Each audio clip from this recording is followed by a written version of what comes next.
Thanks for allowing me to take a little bit of time to at least share some thoughts in terms of how that might occur. Obviously, we know that in designing programs, you're dealing with a number of variables, one of which is your program itself, the program objectives. Why is your program there? What's it trying to achieve? Secondly, is the setting or the environment that you find your staff and students in, whatever that might be. And third is this idea of having actual field staff. Raise your hand if you always get highly qualified, highly experienced staff that know exactly what to do at the right time. A few, okay. And that's one of the things that I want to talk a bit about. My experience has been as a brand new Outward Bound instructor. I was ready, I was fit, and I was steeped in the history of Outward Bound. And I had these students that came in and we were doing the duffel shuffle. So they're packing their packs. And I was ready to go. And I had a student come up to me and he said, "Should I take the Red Sox or Blue Sox?" And I said, "What?" He said, "Yeah, should I wear my Red Sox or should I wear my Blue Sox?" And I'm thinking, God, this is so stupid. I mean, who cares? And I totally missed it. As a new instructor, I missed it. What he was really saying to me was, could you give me some assurance that this will be okay? That this course will be all right? That I'll be okay in this course? I told him Blue Sox. So, you know, I just felt, as I look back at that, I said, as a new instructor, I totally dropped the ball on that one. And that's one of the things, of course, that we need to attend to when we're thinking about planning a program, is what's the quality, what's the experience level of our staff. I know in the United States, one of the biggest problems right now that Outward Bound is having is finding enough highly experienced, qualified staff. Can't find them. Why not? There's so many programs, and there's only a finite number of those types of staff people. So they get filtered out, and they don't end up in Outward Bound, for example. Well, we've heard a lot of data on mental health, and here's but some more. 1 in 5 adults will have a mental disorder in any given year. Wow, 1 in 5. That's a lot. This idea of half of all mental disorders, and this has some direct ramification for what we do. Half of all mental disorders generally begin by age 14, and 3/4 of them by the time the person reaches the age 24. That is right in that spot where we get a lot of our students. So the corollary is a lot of our students, at least some, are coming into our programs with mental health issues. Disorders can occur in combination, known as comorbidity or co-occurrence, and medical authorities would rate mental disorders as the most prevalent and disabling of illnesses, at least in the United States and probably here in the UK as well. Well, one of the things that a corollary of this, and something that I think the field should think about in greater depth, is not just mental health. Although I know that's the key, that's the focus of this conference, but health in general. Adventure can play a pretty predominant role in improving, promoting one's personal health through a variety of mechanisms, some of which we'll talk about. But for example, escaping or reducing levels of stress. This idea of providing a better focus in one's life. Build confidence. We talked about that yesterday in terms of this broaden and build theory. The more competent I get, the more I feel like I can do more things to gain even more competence. Form supportive groups and building resilience, much of which we talked about yesterday. So one of the things that it is probably important for us to think about is, in what ways should I design my program to facilitate these things? This idea of escaping or reducing levels of stress, this idea of forming supportive groups. Those would act as key points for you to think about, for us to think about in program design. My experience has been that too often I spend too much time thinking about how many kernels or nuggets of rice am I going to have to take out in the field? Do I have enough gas in the trucks? And I spend much less time thinking about how am I going to design this course for these students? And who are these students? We have found that one of the biggest ways to reduce dropout and no-shows is a simple telephone call before the course starts. Just say, hey, how you doing? How's it going? You have any questions about your equipment or your clothes? We are going to really have fun. We're looking forward for you to be here. So I can hardly wait to have you get off of that bus. And that in itself sets that tone of reducing stress, building a sense of confidence, and sort of laying the pathway for somebody now willing to go down to engage in your course. But there's more to it than just that. Now, during the last day and a half now, we've talked a lot about this idea of adventure, much of which takes place in the outdoors. But what is it about the outdoors that seems to resonate for probably all of us in this room and many of our students? Let's take a look at that. This is what I call the REROS model. I developed it with my wife, Dr. Allison Voigt. And the impetus to developing this model was this. When you look at the literature, the research literature as it pertains to outcomes from participation in adventure, I don't care what variable you're looking at, it's almost a positive gain. Always a positive gain. Very seldom will you come across a study where students left that course feeling less excited, less self-aware, less self-confident, so on and so forth. But why is that? What is it about adventure where it always seems to work? I don't care if the weather's bad, if you have terrible instructors, the food truck didn't arrive when it was supposed to, the pickup bus, take them out of the field, was 3 hours late, whatever the case is. They come back and report, yeah, I had a great experience. This was really good. And you'd say, no, how could this be? Well, we know that the outdoor environment, the natural environment, can exert a very powerful force. There are basically three theories that help explain that. One is called the stress reduction theory, also known as psychoevolutionary theory. And what that theory says is that the reason we resonate with the outdoors is because that's where our species grew up. And primarily, we grew up in places where we looked for food, for shelter, for water.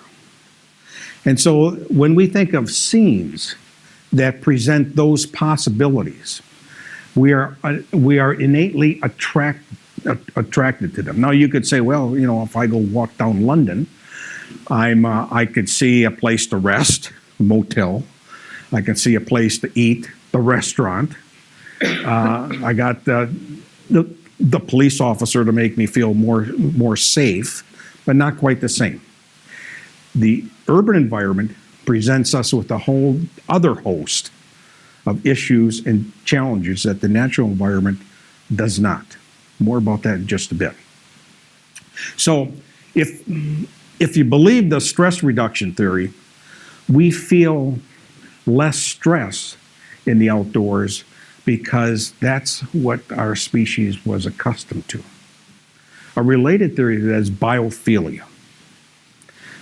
What biophilia says is that we have a natural connection to living things and to green space. Okay? Once again, it's evolutionary based. That's where we grew up as a species. That's what we feel connected to in some way or fashion. It's been said, if you think about the length and breadth of the human species, and you collapse that into an 80-year generation, an 80-year lifespan. We have spent approximately 79 years and 8 months of that lifespan in a natural environment as opposed to an urbanized environment. We learned certain things from those environments. And so we feel more comfortable about that. The second thing is that, or the third thing is attention restoration theory. What attention restoration theory says is that there are two types of attention. One is directed and one is indirect. Directed attention is fatiguing. It means that, for example, for the last day and a half, we've sat in a room here, we've been overwhelmed, like drinking from a fire hose in terms of information, okay? And so we've had to direct our attention to that. We've had to keep focused on that information. And it's fatiguing. Particularly, it's fatiguing to our attention span. So in the outdoors, unless you're faced with hostile weather, hostile animals, whatever the case is, you have indirect attention. In other words, you're still attentive, but it's not a focusing, draining type of environment. You can enjoy the scenery. You can enjoy walking down that quiet trail, whatever the case is. It restores us from the taxing types of things that we do in our normal everyday life. And these are powerful settings in themselves, but when combined with intentionally designed experiences, the types of things that you do, you design experiences in connection with natural or outdoor landscapes to create an overall impact. Now, one of the things that we can do is when we think about what types of intentionally designed experiences would that be? Well, consider this. There's a theory called the theory of flow. Anybody heard of it? Yeah. Flow theory. Okay, so it's old news then, right? Okay. Well, in a simplistic form, if this is level of challenge here, and they're increasing, and this is your student's level of skill, and that's increasing. If you're in a low skill, high challenge area, they're feeling anxiety. On the other hand, if they're in a high skill, low challenge area, they're feeling boredom. It's the sweet spot right in the middle here. That's called flow. And some of you talked about flow yesterday. It's that you're in a state of transcendence of time. Time just is going by, you're not paying attention to it. You're focused, but in a positive way in terms of your activity. You're feeling like everything is sort of not there, but here. And so you're in flow. Now think about the types of experiences that you could design for your students that would facilitate this idea of achieving flow. And that would take a fair bit of experience and trial and error. But if you're successful, then as we move down the scale, here's where we get to the REROS part.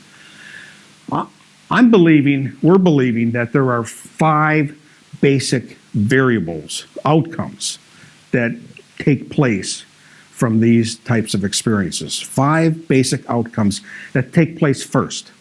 One is restoration, one is empowerment, another one is resilience, achievement, and social support.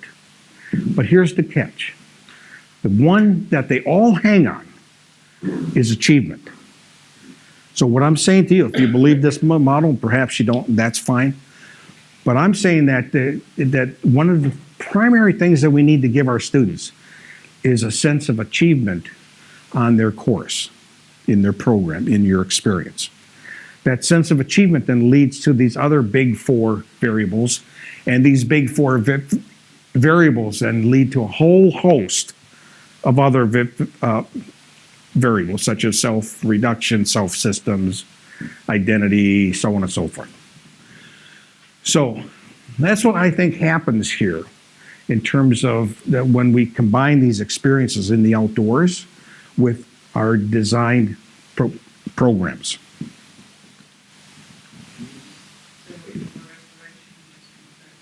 Sorry? Can you explain what you mean by restoration? Restoration would be in a sense, it's similar to resilience. It's a bouncing back to baseline.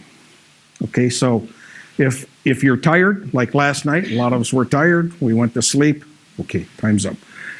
We went to sleep, we were restored for the next day's activities. So we came back. All right, let me see. We'll go by that. So, we'll go by that too. So continued questions. Here's what you need to ask, and here's what your staff need to consider. Are the outcomes of these design programs, are they influenced by age? Probably. Gender? Sure. Ethnicity? Do these things play a role? Does stage of life cycle play a role? Probably it does. Okay, well, if that's the case, and you have students that are coming at different stages in their life, then how are we going to design a program that meets their needs? Do experiences, are they isomorphic? In other words, are they related to our students' lives in some ways? The more isomorphic those experiences are, the more effective they are in creating this transfer that we talked about yesterday. And how do you know when you have it? Goes back to our measurement talk here in terms of how do you know when your program has actually achieved its goals? And so I would posit to you that any program design probably ends with evaluation of some sort. Did it work? And a review. How can we make it better? And all of that, of course, relates to this idea of what type of experience are our students really experiencing? Do we know that? And are our experiences as staff the same as their experiences as students? I'll give you an example of that. Being an academic, of course, I love lectures. I love giving lectures. Okay, I know most of us we probably hate it, but as an academic, you could probably, nothing's as good as a good lecture. So I gave one time to my class. I nailed it. I nailed it. It was a great. It was like, think about a soft, smooth running stream of information, and it would go, and along the sides were these majestic trees of sidebars of information. And then in the middle, there was a ripple that created a need for my students to think about how they were going to use this information to navigate through the river. I was so proud of myself. And so students, they got up and left. And I noticed there was a little note on the podium. So I opened it up. Said, Dr. Ewert, if I had but 1 hour left to live, I'd want to spend it in your class. I thought, ooh, because time would go so slowly.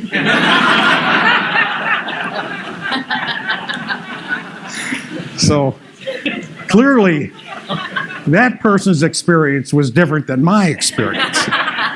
In any event, thank you very much.